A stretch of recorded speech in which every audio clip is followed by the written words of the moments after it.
What is up, guys? I'm Dan, and I am here with Nikki. And we read The Lucky Devils #1 last night, and we figured we'd talk about it a little bit. This was like a highly anticipated book. They pushed it like crazy, and we figured go ahead, pull it out, and we'll talk a little bit about it. We want to talk about the story. We want to talk about the artwork. We want to talk about the highly anticipated aspect of it. So raw, real review on what we think of the book. So I guess first off, what do you think of the overall story? The overall story has a good concept to it, without giving away anything so that our readers can read it if they want to. I think the storyline is pretty good. I think that there's a lot left for personal interpretation of the story. Dan and I both had different ideas of the characters and their intentions and where we thought that they were going to go, how we thought the characters were going to connect.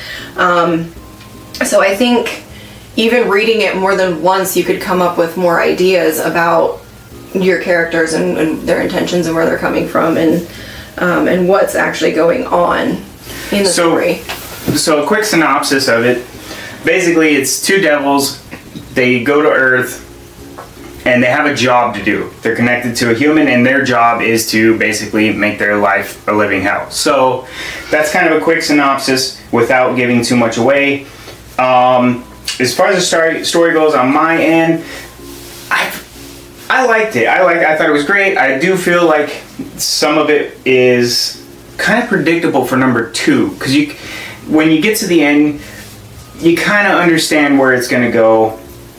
But that doesn't mean that I wouldn't pick up #2, read it a little bit, and see where it goes. Because I could be completely wrong about it. But I definitely want to give #2 a chance because I want to see if your predictions are correct or if it left you hanging and it's going to go a whole other route or whatever.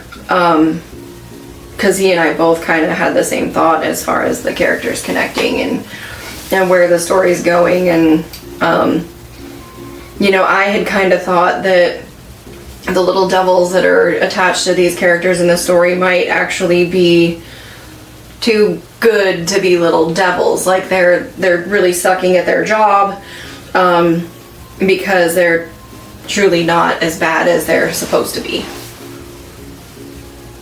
Yeah, and they kind of give you that in the book too. Mm-hmm. So what do you think of the artistry of the book throughout the book? Throughout the book, the covers are fire. I absolutely love. There's not a single cover that came out that I don't like. And the interior artwork I absolutely enjoyed. These are drawn really well. It's a very vivid. I don't know if you can. I'll bring it in a little closer. It's colorful. It's eye-catching. I really enjoyed the interior artwork of the book itself. What were your thoughts? I love the artwork. I can say, as far as the devils themselves, the faces on gives you that, Japanese Hanye mask type look. Feel. But not saying that's a bad thing, because I dig it. So, very bright, very colorful. Absolutely love it. I think I would give #2 a try and check it out just to see where it's going to go. Is it something I would seek out personally as a preference? Probably not. But it is fun. It's quirky. All in all, it's a good book. It's not my typical read, but I'm one for giving books a chance because I have actually come to find where I wouldn't have normally given a book a chance that I actually enjoyed it. So definitely give #2 a try. If it doesn't catch my attention, it might not be something that I would continue to collect. But all in all, it was a good read and a good storyline. And that's our take on it.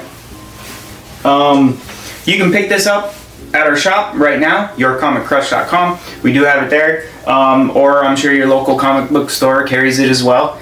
We do have a rewards program on our website now, so, and you are still supporting small even though you're buying from a website. So that's it. Stay tuned for the next one.